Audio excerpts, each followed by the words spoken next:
So let me introduce our next speaker, Sharon Gannot, who's a professor in Ilan. And Sharon will talk about multi-microphone speaker localization on manifolds. Thank you. Thank you very much, Edith, for the introduction and for inviting me. And thank you all for joining us in these unusual circumstances. So as Edith said, I will talk about multi-microphone speaker localization on manifold. It's a joint work with Bracha Laufer-Goldstein and Ronel Tanmon, which you can see here. Bracha is a PhD student at Bar-Ilan University, and Ronel and myself are her supervisors. This work is mainly based on Bracha's PhD. You can also download the slides and also an extended version from my website. So why do we need to do multi-microphone speech enhancement and specifically speaker localization?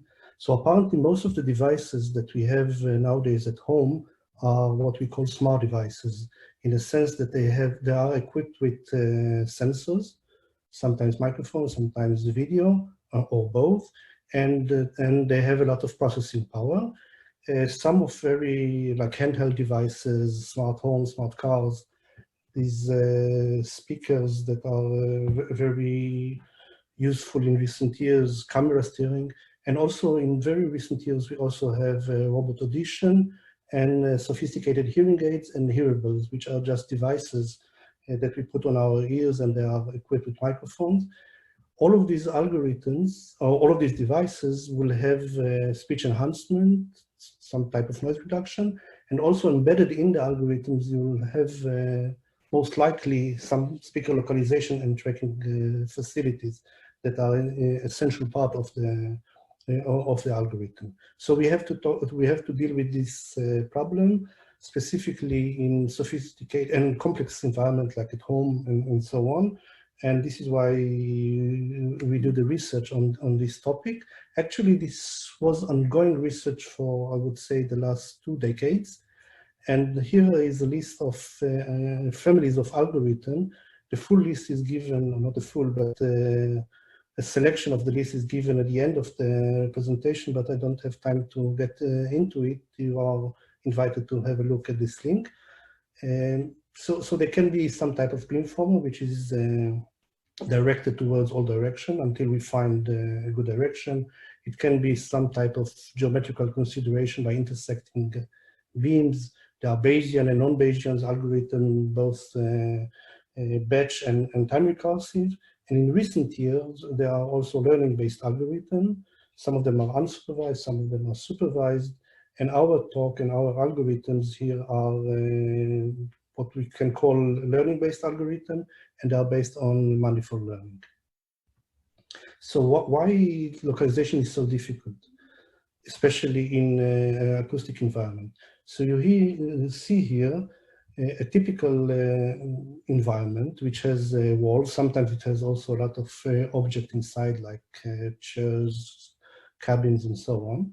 And when a speaker speaks and the listener is listening to the speech, the speech undergoes a lot of reflections from all the environment. As you can see here, there are a lot of reflections, and these reflections can be depicted in an input response, which you can see here. So there is, depicted in blue, there is the direct path, which bears the direction information, but there are also a lot of other reflection. Here you see some, what we call early reflection in green, and a long tail of decaying, very dense reflection, and this can take a very long time. So this one is a typical, like an office environment, but if you go to a lecture hall, it can take for a second. If you go to a concert hall, it can take 2 seconds. If you go to a huge church, it can take 10 seconds. So all of these input responses are actually interfering with the direct path which bears the information. And we would like to extract the meaningful information out of these input responses. There has been a lot of mathematical models. Some of them are, would call them geometry-based, so they are based on virtual images that are beyond the facets of the wall. There are statistical models in time domain and frequency domain by Pollack and Schroeder, the most famous one. And another property, which is the spatial property of the propagation, which is very important, is that this red tail tends to be diffuse, meaning that it comes from all directions, and the directionality of the speech signal is lost. This is why it becomes very difficult. But another issue is that even though we have a lot of mathematical models, they are very complicated, and we cannot directly utilize them in order to do a good localization algorithm. So this is why we would like to resort to other method, which I will try to explain here. So in general, we can try to extract only the direct path, which is based on the TDOA, time difference of arrival between microphone pairs. This is very classical from beamforming from, I would say, early 20th century. Usually it was very successful in a non-reflecting environment, but it's not very helpful in acoustic environment. We can take advantage of the entire input response as I explained, but we need to know how to extract information out of it. We have used it, for instance, for beamforming, but for localization, we are interested in a specific coordinate of the speaker, not the speech signal in general. And this is why we need to extract the information. So what we would like to promote here is the manifold learning approach that we proposed in recent years, and that would like to try to extract the meaningful information out of this mess. So as I said before, there are many algorithms. Most of them are just ignoring all the other reflection and takes into account only the direct path. However, ignoring a phenomenon which is very strong and very influential is not a good idea, and this is why we would like to take the other direction and actually try to take advantage of this very large reflection pattern. So the fact that it's very large reflection pattern, as I said before, it can take a few seconds, meaning that the input response can be a few thousands of steps. We actually try to treat it as an acoustic fingerprint. So the entire input response or its frequency domain counterpart can be used as a fingerprint, which is characterizing the source position very accurately. Now the problem is how to take this fingerprint or treat it as a feature vector and try to get meaning out of it. And we try to do this by data-driven paradigms, in which, first of all, we would like to show that these huge input responses lie on a low-dimensional manifold. We'll explain what is manifold shortly. And we would like to extract the degrees of freedom which are related to the source position, only these degrees of freedom. And later, we would also like to use these ideas in order to develop dynamic structures based on this manifold learning. So the outline, or the formal outline of the talk, is first a very brief introduction to manifold. We don't intend here to give a course in manifold learning, but I'll try to be very brief. Then we talk about the acoustic features that we discussed before in more details and show that there is an acoustic manifold indeed. And based on these findings, we will develop algorithms. We will have an algorithm on localization of a source, which is based on a microphone pair. By the way, in regular cellular phone, you might have 3 or 4 microphones nowadays. So microphone pair is not a problem. Then we will develop an ad hoc microphone array, which consists of a lot of microphones. And for this, we will need a Bayesian perspective of the manifold learning, and we will briefly discuss this as well. If time permits, I will talk also about speaker tracking on manifold. And then we'll conclude the talk and talk about remaining challenges. So very brief introduction to data representation and manifolds. So usually what we say that the data, which is in a very high dimension, exhibit redundant representation. And actually it is controlled by a very small number of parameters. And officially we can call it that this data lies on a low dimensional manifold. For instance, here we are discussing a feature vector, hi. We have n of those. And it's of dimension d, capital D. and it's a high dimension, and we would like to construct a low dimensional representation, which is this small letter d, and d should be smaller than capital D, usually much smaller. And this small d try to capture the geometric structure of the manifold. For instance, this is a famous Swiss roll.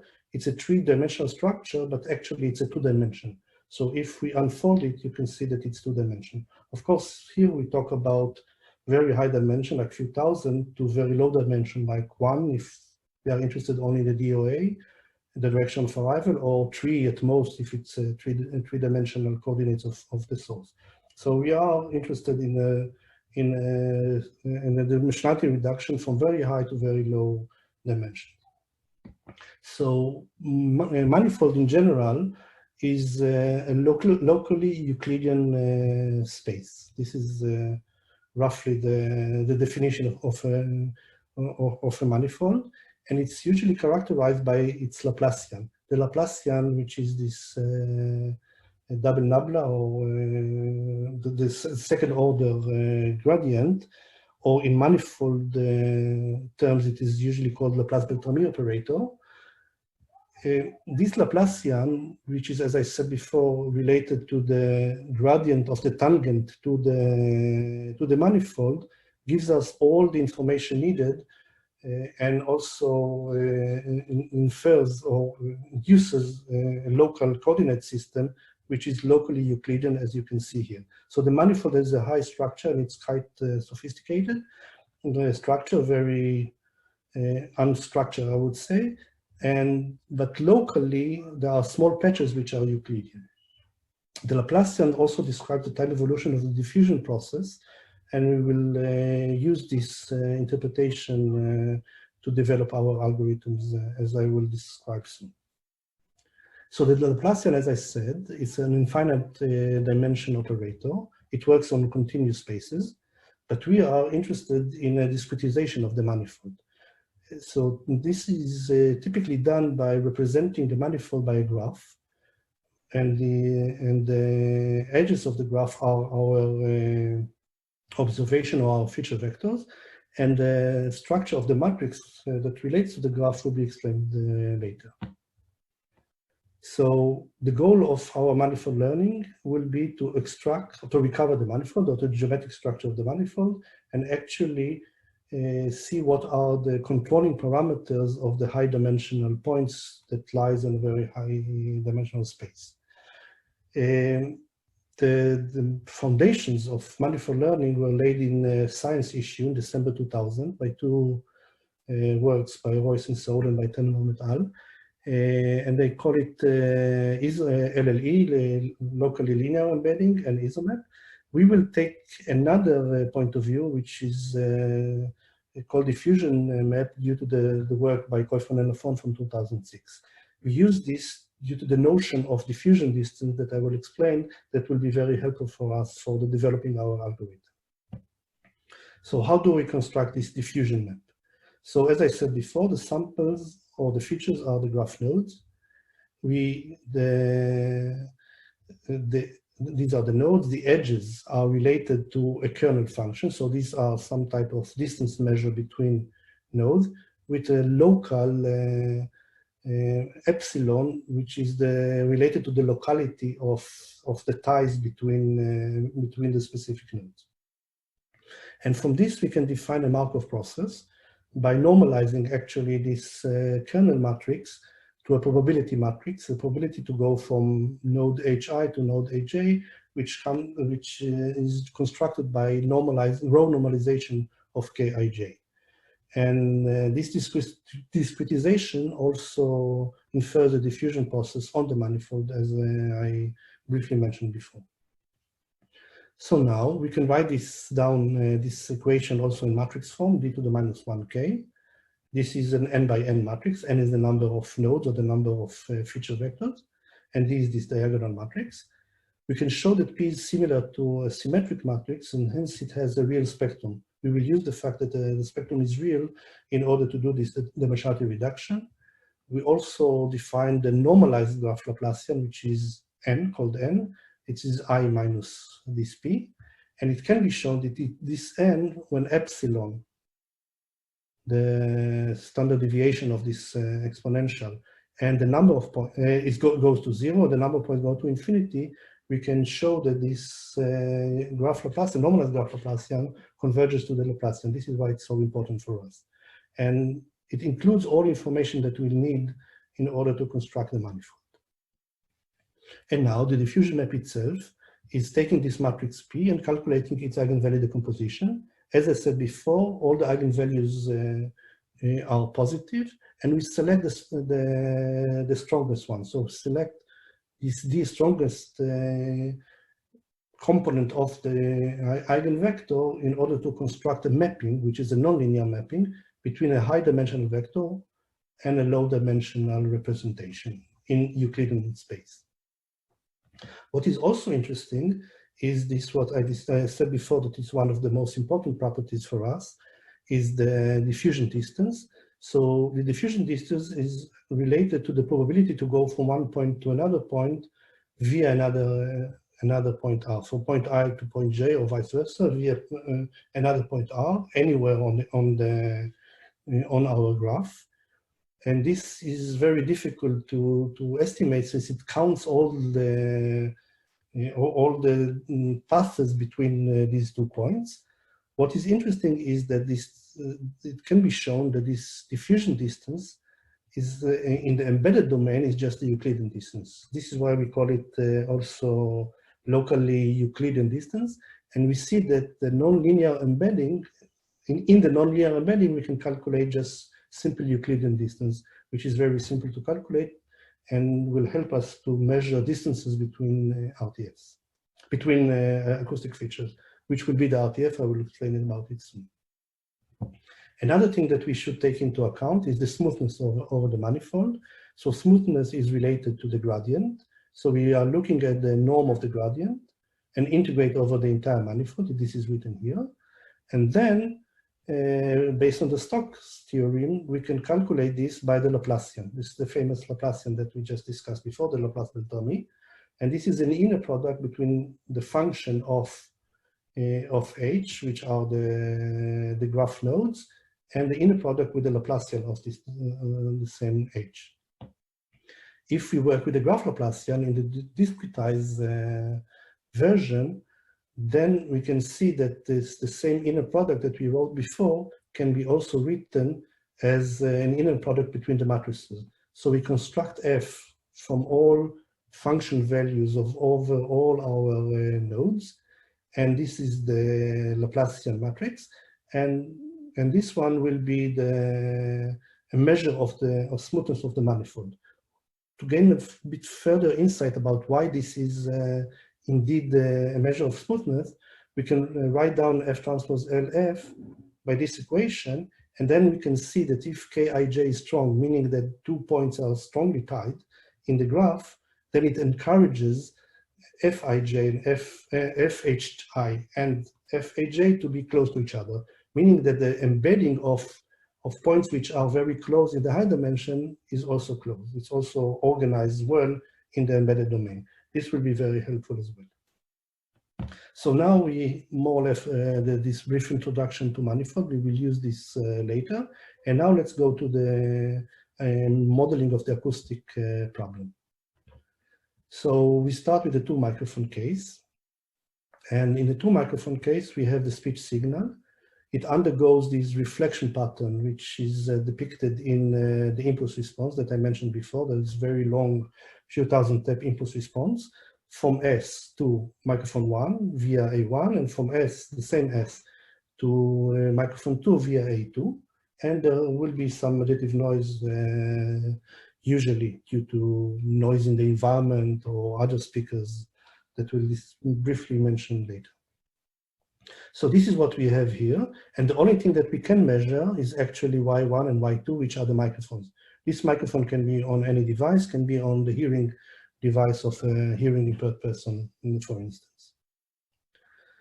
But we are interested now in a feature vector that will be extracted from Y1 and Y2, but this feature vector must contain all geometrical information, since we are interested in the location of the source, but should be independent of the speech signal. since the speech signal does not say anything about where it comes from. So the speech signal itself is a nuisance parameter or nuisance signal, and we would like to get rid of it. And we are looking for a feature vector that takes into account only A1 and A2.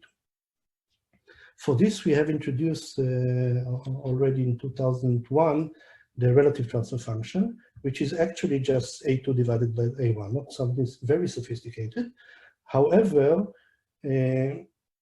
apparently we can estimate H12 or A2 divided by A1 based on the measurement only. So this becomes a non-blind problem, and there are multiple algorithms to estimate this RTF, and it becomes very useful in construction of beamformer and many, I would say, acoustic signal processing algorithms. Here, it's a very simple construction of an estimate of this relative transfer function based on the cross spectra cross spectrum between Y1 and Y2 divided by the auto spectrum. This is assuming low noise. So sorry. So now, after calculating this per frequency, we concatenate several frequencies of interest, and this is our feature vector. This feature vector will depend on all geometrical parameters like the room dimension, the reverberation time, which is related to the reflection coefficients, the microphone position, the source position. So there are a lot of degrees of freedom that construct this RTF, but if the environment is static, namely that everything does not change too much, the only things that will differ between impulse responses that we measure will be the source position. This is why we are claiming that the dimension of the varying relative transfer function depends only a very small number of degrees of freedom, hopefully only the source position coordinates X, Y, and Z. As I said before, there are many algorithms, some of them are listed here, but there are many groups that are working on estimating these RTFs. So now, after we have established the fact that there is, established the knowledge about manifolds, and now we have a feature vector, we want to see that this feature vector indeed lies on the manifold. So this is what I will do next. So I take all these high dimensional points, which are these RTF vectors. We assume that they lie on a manifold, but we would like to show this. So the claim is actually that there are small patches, which are the neighborhood of each of the nodes, in which everything is linear, but the entire structure of the manifold has a lot of curvature, which are nonlinear. So how do we measure distances between two nodes? So if, like, let's say an ant would like to go from this point to this point, it must respect all the curvatures of the manifold. It cannot go straightly between one point to another point. So we want to have a proper measure of distance between these RTFs, which will help us to apply the localization. So we can try three measures of similarity or affinity between RTFs. One of them is the standard Euclidean, then the PCA base, and then the diffusion distance that we established a few minutes ago. So let's start with the Euclidean distance. It just calculates the norm of Hi minus Hj. It does not respect the manifold. It assumes that everything is flat, and this is one measure. Another measure, actually due to Pearson in 1901, which is a PCA-based measure. We want to get rid of spurious dimensions, so this is why we first project it into a lower dimension. This is a linear projection based on this PCA, and now we calculate the differences between the projections of Hi and Hj, and not Hi and Hj in general. It again assumes that the manifold is flat. And the third one is our diffusion distance. Now let's check which one of them fits our problem best. So for this, we started with the simulation study. Later, we will also show many experiments that we did in the lab. And this is a simple setup in which the source can be anywhere on this arch. So, and we will measure the distance between any point on the arch to 10 degrees, to the beginning of the arch. And we have a two microphone array or microphone pair. with 20 centimeter distance, and this is 2 meter distance. We check the existence of the manifold with 3 levels of reverberation. I would say that 150 milliseconds is very low reverberation. 300 milliseconds is like a typical room where I sit now. 500 milliseconds may be a bit larger office. And if we go to 1 second and so on, we go to lecture hall and further away. So we would like to measure the distance between any point on the arch to point which are related to 10 degrees. And we calculated the distance. And here the distances are depicted for the 3 reverberation level. On the left-hand side, we see the Euclidean distance. On the right-hand side, we see the PCA-based distance. And what we see is something very interesting. So if you look at the blue curve, this is related to a very low reverberation level, this 150 milliseconds, which is very untypical to regular environment. Here we can see that the distance graph is more or less monotonic, not exactly, but more or less monotonic, until it flattens down around 50 degrees. So if you go further away from 10 degrees, you have a longer distance, which is good.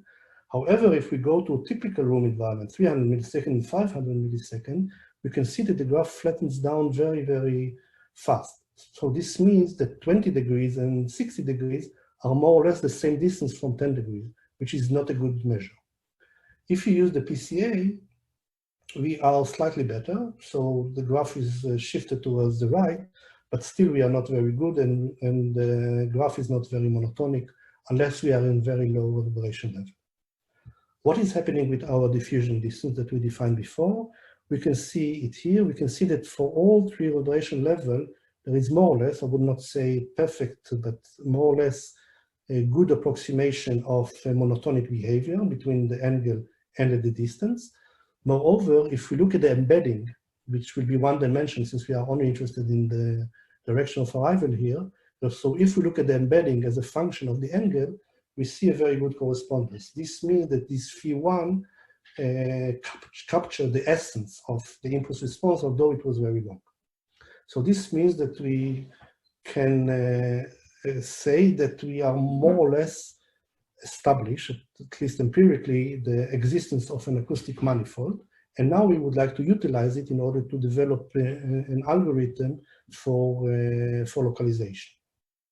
So the algorithm will work with RTF, since the RTF was shown to be a good feature vector. We had also some alternative, we and other groups had also some alternative feature vector, but I don't have time to talk about them here. So now we have to choose, after we have established the feature vector, and we see that the feature vector lies in the manifold, now we have to establish the learning paradigm that will help us to extract the degrees of freedom that we are interested in. So this will be a learning paradigm, so it can be either unsupervised. Most of the older algorithm uses unsupervised localization scheme, so there are no labels. However, they usually require the array constellation, which is usually not given. Another extreme will be supervised localization. Supervised localization meaning that we have a lot of labels, but usually too many labels. And we would like to propose here a semi-supervised version in which we have a lot of unlabeled data, but only a few labeled data. We will talk about it soon. And based on these paradigms, we have developed 2 algorithms, actually based on the semi-supervised paradigm. We have developed 2 algorithms, one which directly uses the diffusion distance. I will not talk about it today. You can see the original papers here.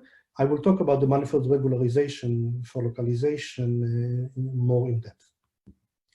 So as I said before, we have unlabeled data. We use all these unlabeled data in order to reveal the structure of the manifold, even without knowing where they are exactly. The fact that we know that these unlabeled data are lying on the manifold will be good for us to extract the structure of the manifold. Another thing that we have to do is to anchor this manifold to a proper geometrical information, to the XYZ coordinates.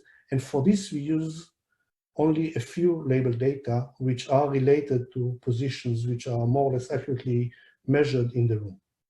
So a lot of unlabeled, small number of label data. What we claim that to collect label data is a tedious task, since we have to measure carefully with a ruler or with a laser pointer or whatever measurement tool that you have. We have to measure a lot of points in the room. We would not like to do this. However, unlabeled data are freely available whenever someone speaks in the room. So whenever someone speaks in the room, I can extract this RTF, this feature vector that I mentioned before, and use it as part of the manifold that is characterizing my acoustic environment, my specific room. Most of the time, usually in these days, we sit in more or less the same environment. So we can have a lot of information from this environment, even without measuring specifically the position of where we were in the environment. We will only want to do this in a carefully selected small number of points. Okay, so let's formally define our data sets. So we have the label data with NL points. We have the associated labels, which are depicted here, P bar, which are not exactly the exact P, but with some small measurement error. We have unlabeled data, NU of them, and this is HD, it's the entire training set, and we have our test set that we would like to localize in real life. And our goal is to find a function that takes this RTF and calculates the location. That's what we need to do now. So as I already hopefully established, is the fact that it's very complex. So that the relation between this RTF and these only 2 or 3 dimensions is very intricate. And also the search of the function is an infinite search. And also, if we have too many label data, we might have overfitting even. So we want to solve this problem. And for this, we are using, rather than a methodological way to find or mathematical way to find the relation, we use data-driven approaches. We replace the infinite search of the function by working in a reproducing kernel Hilbert space. I will introduce it in a second. And we add regularization based on the smoothness that I mentioned before. And of course, we will use all these unlabeled data in order to find the structure of the manifold. So what is reproducing kernel Hilbert space? Again, very briefly. So we have a kernel defined on a manifold. And from this, it defines a reproducing kernel Hilbert space, which has the following property. Most important for me is the reproducing property that is depicted here, meaning that if you have an inner product of any function in the manifold with this kernel function, we get f of h. So f calculated at this feature vector h. This is in the basis of the representative theorem, which is saying that any f of h can be represented by the entire set of points, in our case, training point, and with some coefficients which are unknown coefficient and the kernel function. This kernel function is giving us the projection somehow to all the HIs, all the training data. This is more or less the Fourier, an extension of the Fourier theorem. So we will work, rather than finding any f of h, we will try to find only AI, which are a finite set of parameters. So how do we do this? What is our optimization problem in the RKHS? So you can see here the optimization function, and I will talk about each of the 3 terms. So the first one is the correspondence between the labeled points and the function. This we all know, since this is related to what we have measured in advance. But if we will use only this function, we of course will have overfitting. This is why we will add regularization. The first one is the regular, more or less, Tichon of regularization on the norm of the function, which gives some type of smoothness. But most importantly, we would like to have the manifold regularization that we discussed before, that this function will obey or respect the manifold structure. So how do we do this? I remind you that we have the graph Laplacian. This is d minus k, and that the notion of norm of the function over the manifold is related to this inner product f, now fd, all the training points times the graph Laplacian times fd. And as I said before, they are encouraging this manifold regularization, encouraging that the embedding of 2 points will be close to each other. So two close RTFs or two close feature vectors should be close in the embedded domain as well, which is related to the position. So now we add this regularization term. And now we have to look to solve for f, but f using the representative theorem is written here, and we have to find only ai. So it's a finite set of parameters which we can solve analytically actually. It's a second order polynomial function, very simple to solve. And we have these parameters a, which it's the only thing that we need. And I can show it here in the block diagram. We have a feature vector. We are calculating all the kernels that are involved in the manifold. And based on the labeled data and all the points in labeled and unlabeled data, we calculate these A's.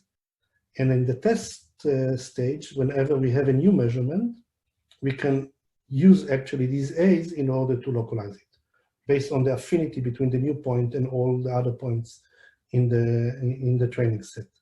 What is even nicer is the fact that this new RTF, which was localized during the localization stage, during the test stage, can be actually further used in order to further improve the manifold structure, since it's a point on the manifold. So we can further use it, or maybe update the manifold once in a while and have a better set AI that can help us. So this is more or less the algorithm, and I will try to see how it performs both on simulation data and on real data. So here we compare it to a classical algorithm, which is called GCC, just based on cross correlation between the two microphones. Here we are only interested in the direction of arrival. And we compare it to the DDS that I mentioned without details. And our algorithm, we tested it in several vibration levels. 0.8 is very large already. And we can see that our both algorithm, with the preference to this manifold regularization algorithm, keeps very good localization accuracy. You see something like 2-3 degrees, which is very good. And this is also working very well for a very wide range of SNR levels. We also did experiments in our lab. So this is our acoustic lab at Bar-Ilan University, which is characterized by panels that are covering the room facets.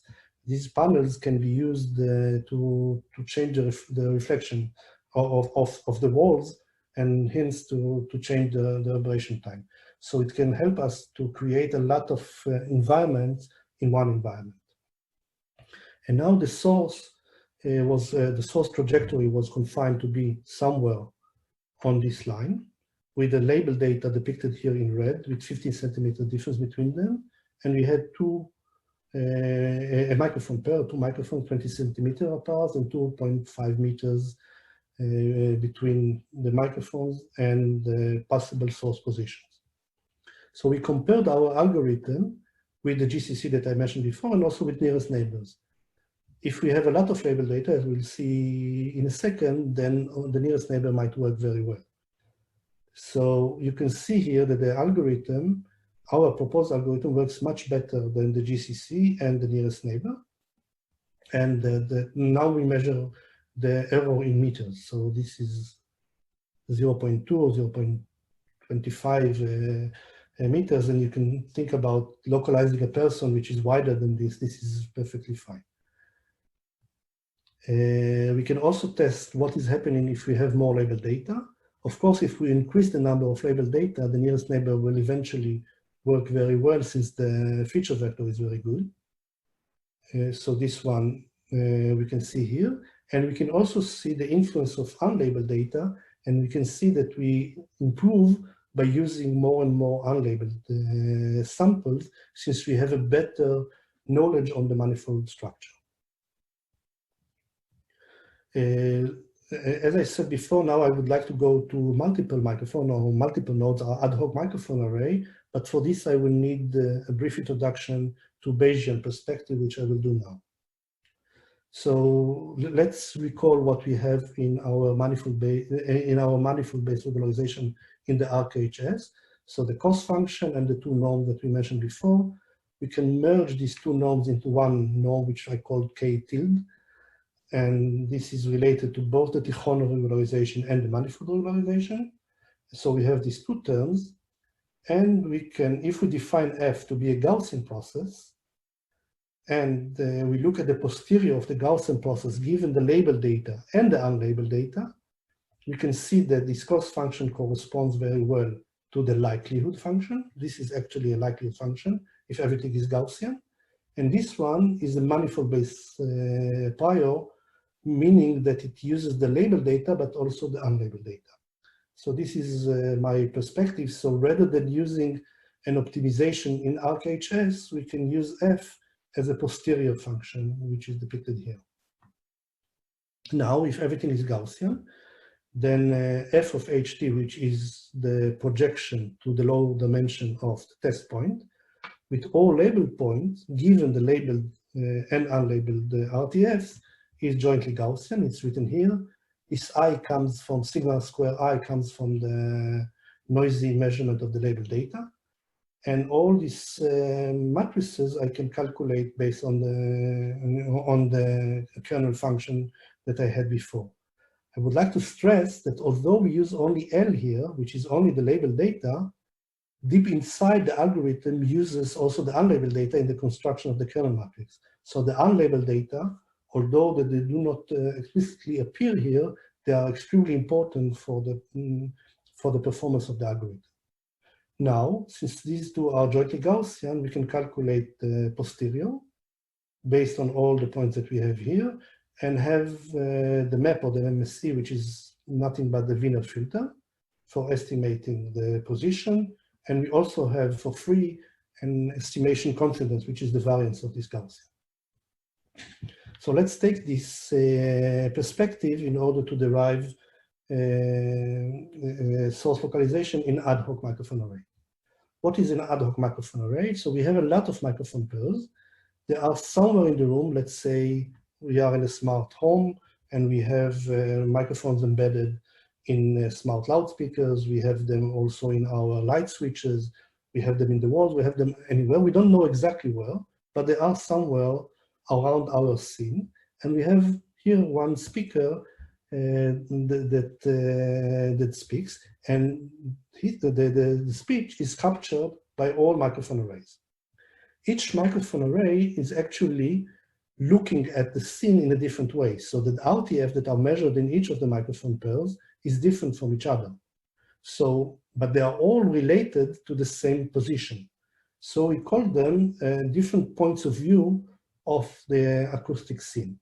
So each of the nodes will have an associated manifold, which is related to the way this specific node, this specific microphone pair, is viewing our acoustic scene.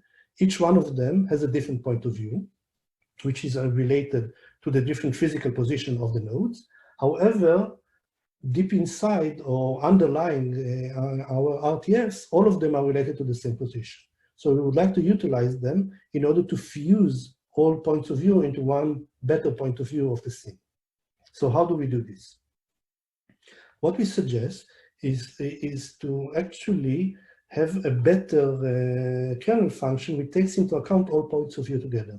How do we do this? Let's start with the mth node, one of the nodes, and we would like to calculate the distance or difference between HR and HL in the mth manifold. The upper script is the mth manifold, and we do it via the distances to all points, labeled and unlabeled points that we have in the manifold. This is depicted here. So there are green edges and there are red edges that are collected here. So this is done in the nth manifold, and we can do this in any of the manifolds. I'm just calculating all over the positions in the manifold, in the labeled and unlabeled position in the manifold. So now, after finishing this, we would like to after finishing all the manifolds, we would like to see also an inter-manifold relation. So how do we measure the distance between this yellow point, which is in the Qth manifold, with this blue point, which is a Wth manifold? How do we do this? Of course, they have a different point of view, meaning that they have a different RTFs. So strictly speaking, they are not related at all. However, we know that all labeled and unlabeled points are associated, since they are related to the same position in the training set. So actually, to define the distance between HRQ and HLW, we can go via this association, meaning that this red point and this red point are actually the same point, just different point of view. Taking this into account, now we have an extension of also the other points of view. We do it for all manifolds. And eventually we have this large equation which takes into account all points of view together. Now, let's see how we can take these in order to localize. So we have a new kernel. This new kernel takes into account all unlabeled and labeled points of all manifolds together. This is diffusion. And of course, since everything is a Gaussian process that is written here, this average Gaussian process, we can again use the same posterior, but now with a new correlation matrices which are inferred from the new kernel that we just established. So we have the same equation, and we can also estimate the position and the associated variance. We have done also an experiment in the same lab, now with multiple microphones. And this is the depiction of schematic depiction of what we did. So we have all the red points which are labeled points. We have 70 centimeter difference between them, and we have 3 microphone pairs that you can see around the scene. And now we measured we tested our algorithm, also compared with other versions of fusion of manifolds, which is less important, but more importantly, with a classical method that is actually scanning with a beamformer over all possible positions. And this is depicted here in purple. And we can see that, again, that our algorithm, both in air condition noise and bubble noise is actually humming of a lot of people surrounding the scene, what we usually call also cocktail party. And we can see that our algorithm in both noise types and for various SNR levels is working very well. I think that I don't have too much time for the speaker tracking, so I'll do it very briefly. So the difference of speaker tracking and the problem that I mentioned before is the fact that these impulse responses are time varying. So now we are having a source that can move. Still, when it moves, it goes via all positions in the room, which are on the manifold. And we would like to take this into account. Sorry, I have to do this briefly to allow some time for questions, but we want to do this in a way that takes into account the manifold structure in order to construct a propagation and observation models in the Kalman filtering sense. So we are establishing a Kalman filter, which I can show here, and the propagation of the propagation or time update step of the Kalman filter comes from the manifold, and also the measurement comes from the manifold. If you are interested, this is in the talk with some references, but I would like to already summarize and allow some time for questions. So what have we established here? So first of all, we have an acoustic feature, and we have shown that it pertains to a low-dimensional manifold, and that manifold learning, data-driven manifold learning algorithm can be used in order to extract a position which are actually the position is the degrees of freedom of this very high dimensional feature vector. We have tested it both in 2 microphone case, multiple microphone case, ad hoc array, and also in tracking. And there are 2 works on tracking that we have published, and you can have a look. What is remaining? Challenges. First of all, which is a challenge of many learning-based algorithms, how robust they are to environmental change. What is happening if one of the nodes is displaced? So it is a cell phone and I take it. What is happening if it is leaving the scene? How can I update the manifold? We are working on these topics as well. Another problem is what is happening if there are multiple speakers together. I already mentioned at the beginning that multiple speakers can be a problem since the tail, this reverberation tail, is mixed between all the speakers and becomes very messy. So we have some preliminary work on this topic, which we submitted for publication. And another problem, which is even more complicated, I would say, is not to only localize the source, but also extract it from a mixture of a lot of sources. So now we are not interested in a manifold learning for very high dimension to a very low dimension, but from a very high dimension to a lower dimension, but relatively high, which is all the coefficients of the beamformer. We had already a few years ago a first attempt in order to robustify the beamformer based on the manifold, and now we are back to this problem again. So I think it's time to finish the talk here and maybe to open the floor for some questions or comments or remarks.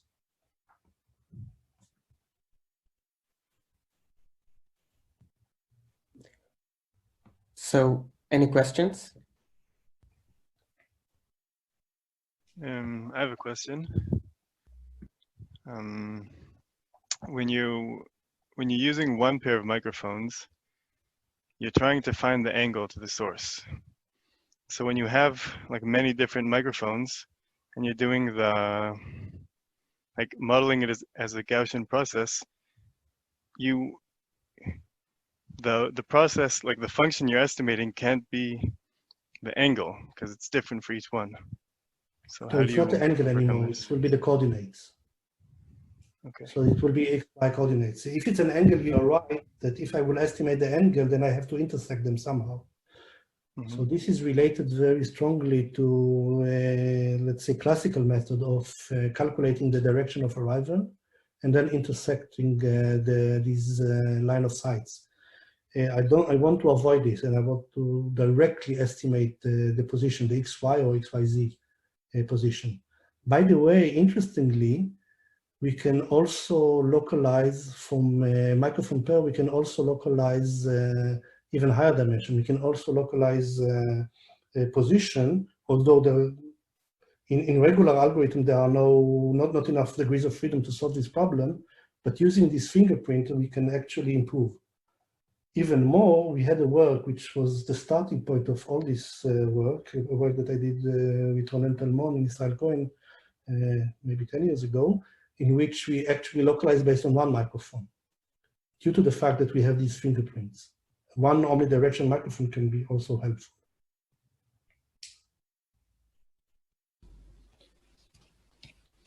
How does can I ask a question? Yeah. Go ahead. How does the DRR, the direct reverberation ratio, affect the estimation of localization in this system? Normally, we want to have a lot of energy in the direct component, and the reflections are bad for us, but maybe for the manifold learning, the reverberation is what we're using, so having a high reverberation and low direct energy would be better. Is there any? Thank you. It's a good question. Actually, according to our paradigm, the reverberation helps. Mm-hmm. So it enhances the differences between the fingerprints. So the algorithm is working better if the reverberation is increasing. If it's increasing too much, then I start to have a mess with the STFT and so on. But if it's gradually or gracefully increasing, it's even better for me than a non-reverberant environment.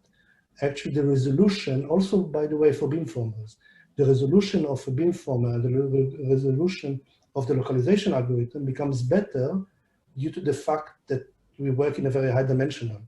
So what we usually call the curse of dimensionality here, it's actually the blessing of dimensionality. It helps us, since it gives us much more richer, much richer characteristics of the source position.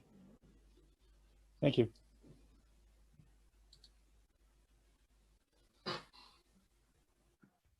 So I actually had a question.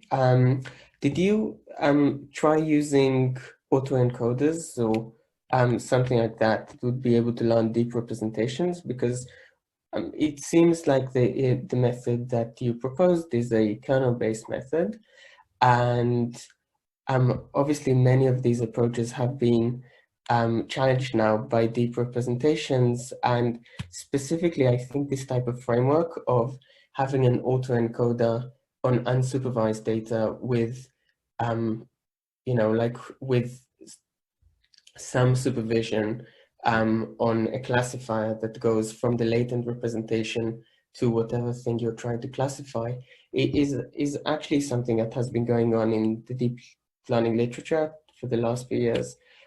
So is this something you've looked into? Do you think that's a promising approach? Apparently it looks like the abstract of a paper that you are going to submit soon, what you just said. So it's a collaboration that I do with UCSD, and we are working on this. We actually did several deep learning algorithms for localization as well, which I didn't mention here. They are only in the references. One of them is based on ranking loss. So we have a very low amount of information, only the ordering of the feature. We use this, we published this 1 year ago, more or less.